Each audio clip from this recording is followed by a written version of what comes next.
Kim kimə ki yaxşılıq eləyir, ən böyük yaxşılığı birinci özünə eləyir. Heç kəsə minnət qoymasın. Heç kəsə minnət qoymasın. Birinci özümə edirəm. Daha sonra azını süz edirəm. Çoxu özümündür, azı sizindir. Bunun misalın bir alim qəşəng misal çəkir. Deyirdi ki, nəzərə al bir bağdır. Bağban orada ağac əkib. Tutaq ki, bir heyva ağacı. Onun iyi var müəyyən qədər də düzdür. Bir də o tərəfdən keçəndə hasarın o tərəfindən o iyi duyur. Yaxşı, gör qəşəng iyi gəlir. Keçdi getdi. Sağ olsun da məsələn o əkib, onun iyi, buna da ləzzət alır o iyidən. Deyir ki, bizim əməllərimiz həmən o bağda olan bağbanın əkdiyi o meyvə ağaclarına bənzər. Biz kimə ki yaxşılıq edirik, əslində o yaxşılıq ki edirik ha. Onun iyi gedir çatır o birilərinə.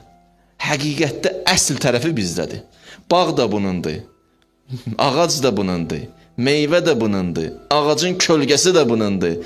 Biraz ona nə çatıb? Onun iyi yer çatıb. İndi də minnət qoyur. Qardaş da öz verəmirsən də, meyvə də sənindir, ağac da sənindir, bağ da sənindir, gözəllik də sənindir.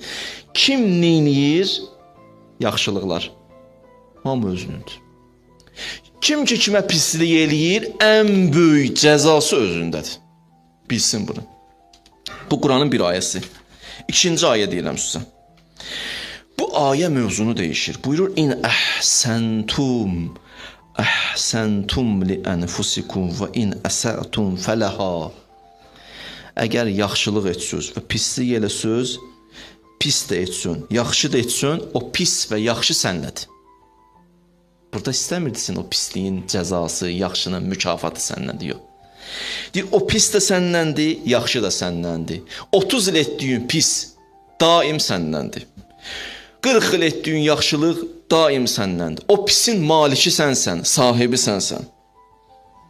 O əməllər yığışıb sənin ruhuva. Ruhun sanki bir ambar, bu